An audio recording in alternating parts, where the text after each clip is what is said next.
नमस्कार, मैं सतवत अब्बास, सीमांचल की आवाज़ देख रहे हैं आप। आज आप यह रिपोर्ट सुन रहे हैं तो संभव है कि आपके घर के बाहर खड़ा कोई ऑटो चालक अपने मीटर को दोबारा देख रहा हो, या कोई परिवार सब्जी मंडी में एक बार फिर अपने बजट को अंदर ही अंदर कम ज़्यादा कर रहा हो। यह कहानी सिर्फ पेट्रोल, डीजल या सीएनजी की कीमतों की नहीं है। यह कहानी उस चुपचाप बढ़ती महंगाई की है जो हर दिन हमारी जेब के बहुत अंदर तक पहुंच रही है। पिछले 10 दिनों में देश में ईंधन की कीमतों में लगातार 3 बार बढ़ोतरी हुई है।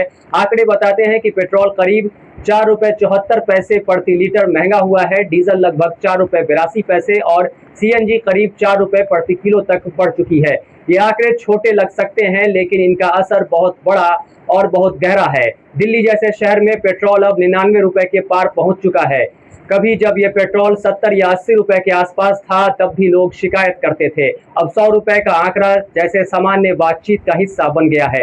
डीजल भी 92 रुपए के आसपास है और सीएनजी 81 रुपए प्रति किलो के करीब पहुंच चुकी है। अब सवाल यह है कि यह बढ़ोतरी अचानक हुई है या धीरे धीरे कदम दर कदम हुई है। 16 मई को एक बड़ा उछाल आया, फिर 17 मई को सीएनजी बढ़ी, फिर 19 मई को और बढ़ोतरी हुई और अब ताज़ा दौर में फिर कीमतें ऊपर चली गई हैं। हर बार थोड़ी थोड़ी बढ़ोतरी, लेकिन कुल मिलाकर बड़ा बदलाव। यह वही तरीका है जिसमें अक्सर महंगाई सबसे पहले महसूस नहीं होती, वह अचानक नहीं आती, वह धीरे धीरे आदत बन जाती है। पहले आप सोचते हैं कि 2 रुपये ज़्यादा दे देंगे, फिर 5 रुपये ज़्यादा, और एक दिन आप समझते हैं कि आपका पूरा मासिक बजट बदल चुका है। सरकार और तेल कंपनियों की तरफ से जो कारण बताया जा रहा है वह अंतर्राष्ट्रीय बाजार से जुड़ा है। पश्चिम एशिया में तनाव, हार्मुज स्ट्रेट को लेकर अनिश्चितता और कच्चे तेल की वैश्विक कीमतों में तेजी, यह सब सच है। भारत एक ऐसे देश है जो अपनी ऊर्जा जरूरतों के लिए बड़े पैमाने पर आयात पर निर्भर करता है।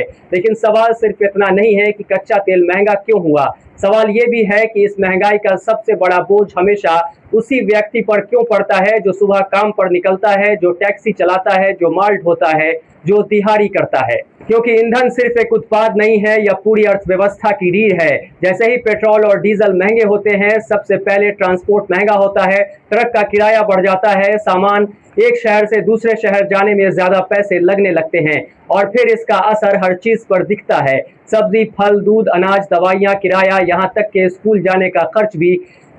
एक ऑटो चालक कहता है कि वह पहले दिन में जितना पेट्रोल खर्च होता था, अब उतने ही में उसकी कमाई बराबर हो रही है। एक किसान कहता है कि डीजल महंगा होने से खेत की लागत बढ़ गई है, और आम नौकरी पेशा व्यक्ति कहता है कि सैलरी वही है, लेकिन महीने का हिसाब हर बार बिगड़ जाता है। सरकार की ओर से भी कहा जा रहा है कि देश में ईंधन का पर्याप्त स्टॉक है और घबराने की जरूरत नहीं है। पेट्रोलियम मंत्रालय बार बार अपील कर रहा है कि लोग पैनिक बाइंग न करें, सिर्फ जरूरत के अनुसार ही खरीदें। लेकिन यहाँ एक दिलचस्प बात यह है कि आम आदमी पैनिक बाइंग तब नहीं करता है जब उसे बताया जाता है कि घबराओ मत। वह पैनिक बाइंग तब करता है जब वह हर दिन कीमतों को ऊपर जाते देखता है और उसके पास कोई विकल्प नहीं होता। अब यह भी समझना जरूरी है कि यह सिर्फ आर्थिक मुद्दा नहीं है, यह सामाजिक असर भी डालता है। जब ट्रांसपोर्ट महंगा होता है तो शहर और गांव के बीच की दूरी और बढ़ जाती है। जब रोजमर्रा की चीजें महंगी होती हैं तो सबसे पहले असर गरीब और मध्यम वर्ग पर पड़ता है और धीरे धीरे एक स्थिति बनती है जो आम आदमी सिर्फ खर्च करता है, लेकिन बचत खत्म होती जाती है। यह भी ध्यान देने वाली बात है कि ईंधन की कीमतों में बढ़ोतरी हमेशा बड़े पैमाने पर एक साथ नहीं होती, या छोटे छोटे कदमों में आती है। 80 पैसे, 90 पैसे, 1 रुपए, इतना छोटा कि तुरंत विरोध न हो, लेकिन इतना बड़ा कि महीने के अंत में फर्क साफ दिखे। अब सबसे बड़ा सवाल यही है कि क्या यह स्थिति अस्थायी है, क्या यह बढ़ोतरी रुक सकती है, या फिर हम एक ऐसे दौर में हैं जहां ईंधन की कीमत नए सामान्य की तरफ बढ़ रही है।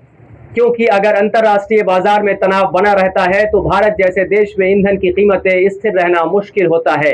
लेकिन अगर नीतिगत स्तर पर कुछ संतुलन बनाया जाए तो आम आदमी को राहत जरूर मिल सकती है। फिलहाल स्थिति यह है कि सरकार कह रही है कि सप्लाई स्थिर है, तेल कंपनियां कह रही हैं कि व्यवस्था नियंत्रण में है, लेकिन आम आदमी के लिए सबसे बड़ा सच यह है कि उसका मासिक बजट हर महीने थोड़ा और छोटा हो रहा है। और शायद यही इस पूरी कहानी का सबसे सरल लेकिन सबसे कठिन हिस्सा है, क्योंकि अंत में सवाल सिर्फ इतना नहीं है कि पेट्रोल कितना महंगा हुआ, सवाल यह है कि क्या जीवन भी उतना ही तेजी से महंगा हो रहा है जितनी तेजी से ईंधन की कीमतें बढ़ रही हैं।